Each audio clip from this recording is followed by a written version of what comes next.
اگر آپ جادو، جنات یا اس طرح کی کسی بھی مسئلے کی وجہ سے پریشان ہیں، چند ایک میری باتیں سمجھ لیں، انشاءاللہ اللہ کی رحمت سے، اللہ کے فضل سے آپ اس پریشانی سے نکل جائیں۔ آپ کو کسی طرح کا خوف ہے، آپ کو کسی طرح کا ڈر ہے، آپ گھبرائے ہوئے ہیں، پتہ نہیں جادو کیا کر دے گا، آپ خوف زدہ نہ ہوں۔ آپ کچھ چیزیں اپنے مائنڈ میں بٹھا لیں، ہم انشاءاللہ ان جادوگروں کو ہرا دیں گے۔ ہم پہلے گھبرا جاتے ہیں، خوف زدہ ہو جاتے ہیں، ہم پر جادو ہو گیا ہے، جن آ گیا ہے، جن نے حملہ کر دیا، خواب میں آ گیا ہے اور پتہ نہیں کیا ہو جائے گا۔ یقین رکھیں، جو طاقت آپ کے اندر ہے وہ کسی اور کے اندر نہیں ہے، وہ کسی جن کے اندر نہیں ہے، وہ کسی جادوگر کے اندر نہیں ہے۔ آپ کو جو اللہ تعالیٰ نے قرآن کی طاقت دی ہے، آپ وہ پڑھ کے پھونکیں گے، آپ وہ پڑھیں گے، آپ محفوظ ہیں، آپ کو مسئلہ ہی نہیں ہے۔ آپ جب پڑھائی کریں گے اللہ کی رحمت سے آپ محفوظ ہو جائیں گے، آپ کو کوئی شر نہیں پہنچے گا۔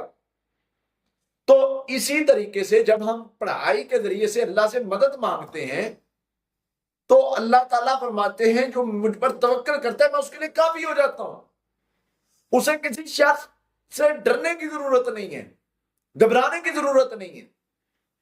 جادوگر کیسے بھی دعوے کرتے رہے، آپ نے خود کو مضبوط رکھنا ہے۔ آپ کو یقین ہونا چاہیے کہ جادوگر خدا نہیں ہے۔ آپ کو یہ پتا ہونا چاہیے کہ جو میں پڑھ رہا ہوں، جو میں کر رہا ہوں، میرا اللہ میرے ساتھ ہے۔ میرا اللہ جو ہے وہ اس جادو کو بے اثر کرنے والا ہے۔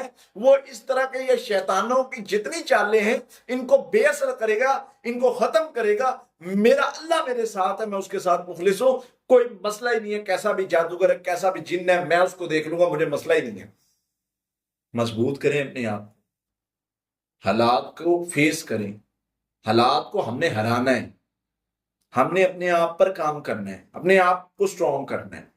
ہم نے پڑھائی کے ذریعے سے اللہ سے مدد مانگنی۔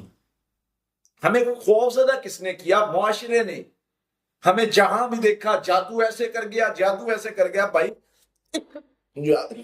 جادوگر ہے یا جادوگر ہے، وہ کچھ بھی کر لے، مجھے فرق نہیں پڑتا، کیونکہ مجھے کوئی نقصان نہیں پہنچا سکتا، کیونکہ میں محفوظ ہوں۔ میرے نبی نے فرمایا صلی اللہ علیہ وسلم نے، جو بندہ پڑھائی کر لیتا ہے محفوظ ہے۔ میں محفوظ ہوں، مجھے کسی جادوگر سے فرق نہیں پڑتا۔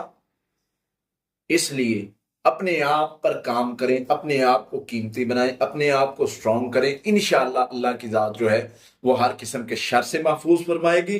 اللہ کی ذات ہماری مدد فرمائے گی، ہمارے لیے خیر کے دروازے کھولے گی، اور اللہ کی ذات جو ہے وہ بہتری والے معاملات فرمائے گی۔ اللہ سے دعا اللہ تعالی ہمیں ہر قسم کے شر سے محفوظ فرمائے اور ہماری حفاظت فرمائے۔